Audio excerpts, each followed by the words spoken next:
Olá, meu nome é Cleilton Amaral, professor de Geografia, e o nosso estudo é voltado para os alunos do 9º ano do ensino fundamental.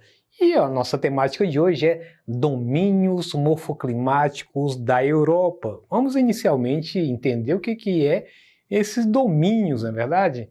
E depois vamos tentar entender como é que acontece esse domínio morfoclimático na Europa, comparando com a Ásia e com a Oceania em especial, que estão próximas. Quais deles apresentam domínios morfoclimáticos semelhantes e que características são essas? Vamos lá então. Olha só, os domínios morfoclimáticos representam a combinação de um conjunto de elementos da natureza, relevo, clima, vegetação, que se interrelacionam e interagem, formando uma unidade paisagística. Então, em outras palavras, é como você tentar entender por que o pinguim ele está na Antártica. Então você vai perceber aí que tem a questão do clima, da vegetação, do relevo do lugar e da hidrografia. E aí você tenta transplantar o pinguim para uma área desértica, sobrevive? A não ser que crie condições semelhantes. Então o domínio morfoclimático ele vai criar essa inter-relação de entender os ecossistemas, por que eles apresentam aquelas características, por que a vegetação em alguns lugares ela é rasteira, outros lugares ela é de grande porte, em outros lugares o clima é super quente, em outros lugares super frio. Então isso são domínios morfoclimáticos, é o conjunto de tudo isso. E aí as formações vegetais desenvolvem-se de acordo com o tipo de clima, relevo e solo do local onde se situam. Mas de todos estes, o clima é o que mais se destaca, porque os elementos do clima podem fazer com que uma determinada realidade mude de uma hora para outra em função da incidência muito intensa e prolongada de raios solares, né, que pode trazer um comprometimento daquele ecossistema, ainda que seja de forma temporária.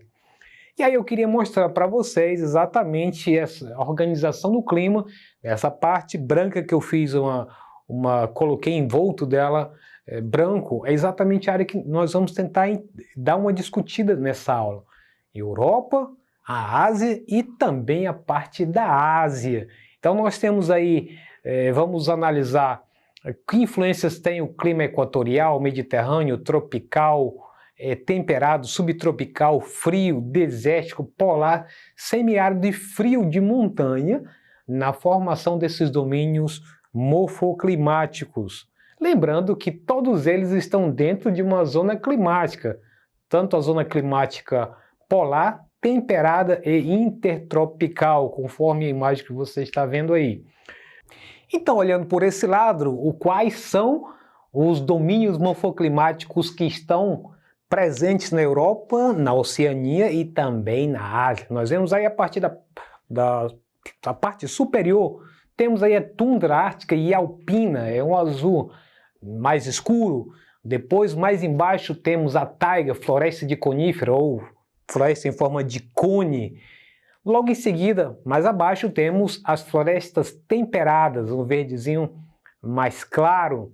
E tem um amarelo muito intenso aí, que se trata dos campos de regiões temperadas, mais presente, digamos, no leste europeu com a parte do sul da Ásia. Em seguida, de laranja, nós temos os desertos. Não temos deserto apenas no continente africano, mas também no continente asiático e na Austrália, o lugar dos nossos marsupiais, né? Os cangurus. E também aí na Ásia nós temos a presença das florestas tropicais, as mesmas que estão presentes no continente americano e também apresenta também as características dela na Oceania.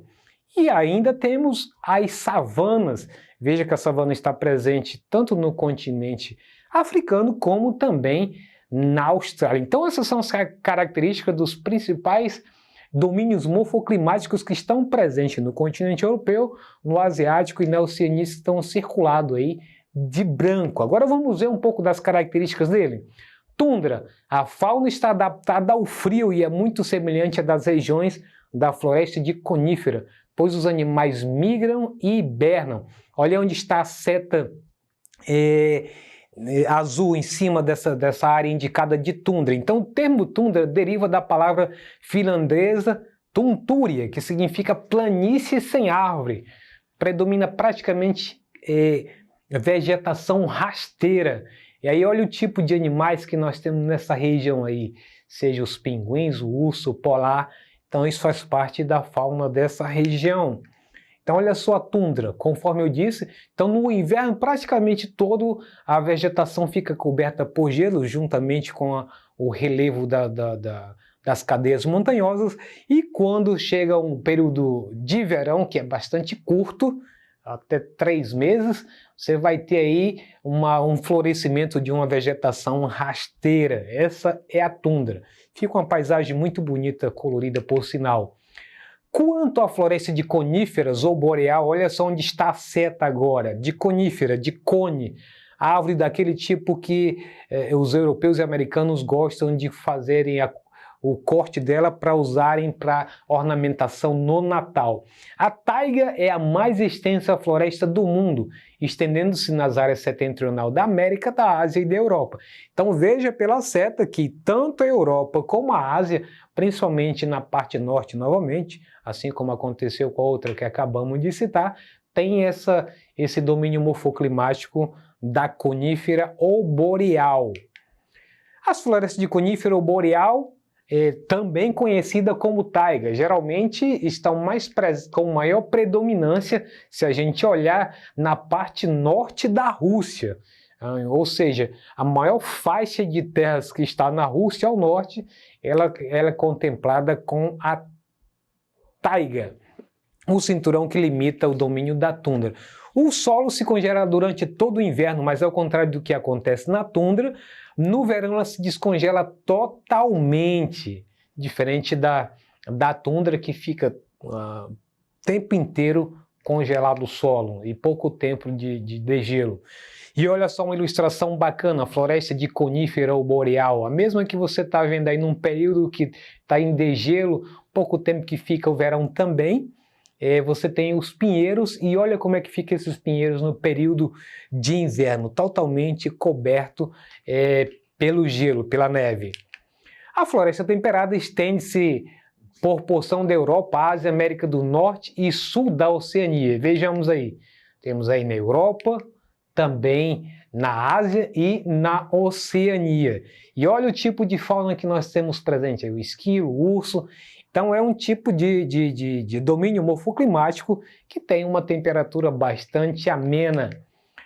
A floresta temperada encontra-se nos polos e nos trópicos. Os climas temperados podem se dividir em 3 subgrupos: clima subtropical úmido, clima temperado continental, clima temperado marítimo, os invernos frios e verões quente. E aí uma coisa muito interessante, apresenta as 4 estações bem definidas. Quando a gente pega o caso do Brasil, nós temos a região sul que tem essa característica chamada de clima subtropical, que vai ter essa definição bem clara também do inverno, verão, outono e primavera. Muito bonito naquela região. Olha só as características da formação caducifólica, ou seja, as folhas grandes, ao contrário da outra que nós vimos, a tundra, que as folhas são pontiagudas para evitar o peso da neve quebrar essas folhas. Nesse caso aí já é diferente, a temperada. A vegetação mediterrânea, o próprio nome já nos ajuda a compreender, fica nessa parte banhada pelo mar Mediterrâneo. Situa-se na bacia do mar Mediterrâneo no sul da Europa e norte da África. A vegetação mediterrânea tem as folhas pequenas, a vegetação, raízes profundas e ramificadas e troncos revestidos por cascas espessas no período seco.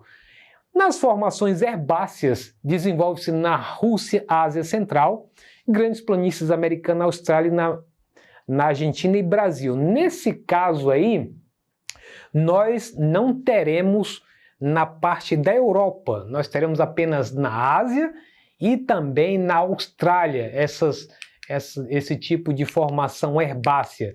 Então, o domínio morfoclimático das formações de regiões semiáridas, que é outra formação, tem aí no mapa, também não vai ter essa presença de semiárido na Europa, que é o nosso foco de estudo, vai ter apenas na parte sul da Ásia e também na Oceania.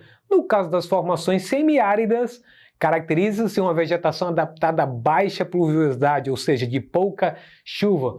Possuem raízes largas e bastante espinhos, com predominância dessas plantas xerófilas, apropriada para períodos longos de estiagem.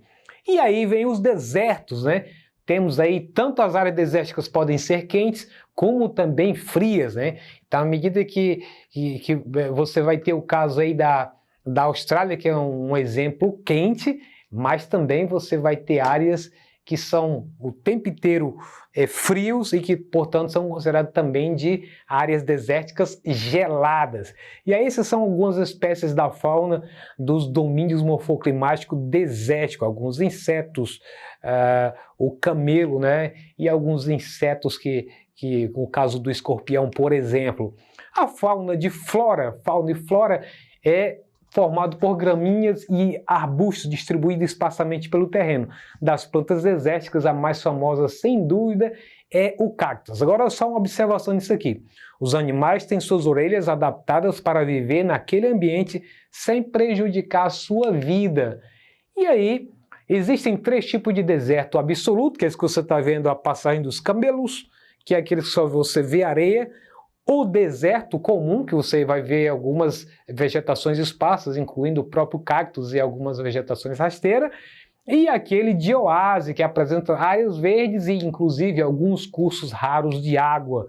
E aí vem a savana. Você não vai ter a presença de savana na Europa, mas vai ter no sul da Ásia e também na Oceania. Então, mais uma vez, esse não faz parte do ambiente da Europa.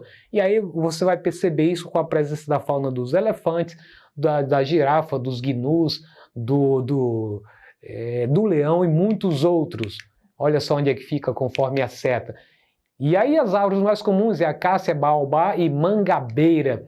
E na floresta tropical é essa que nós conhecemos, que tem também a presença dela no Brasil, mas no caso da Europa não está presente. É uma floresta muito exuberante, com muita riqueza, e também está presente na Oceania.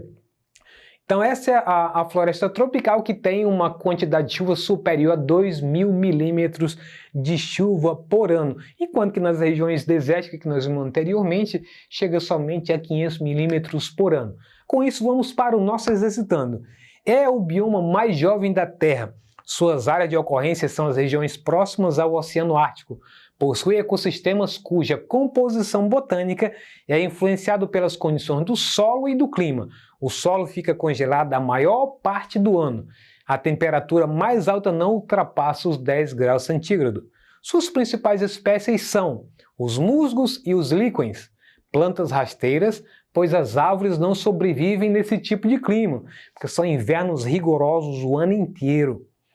A que bioma terrestre o texto se refere, que foi visto na aula, no começo da aula? A floresta temperada? Letra B, as pradarias? Letra C, a tundra? Ou letra D, as steppes? Fez a sua análise então? Se você respondeu que a letra correta é a letra C, tá certo, é a tundra. Então, com isso, a gente encerra nossa aula de hoje. Se você quiser acessar esse componente ou qualquer outro, basta acessar a plataforma Eduque. Um abraço e até a próxima!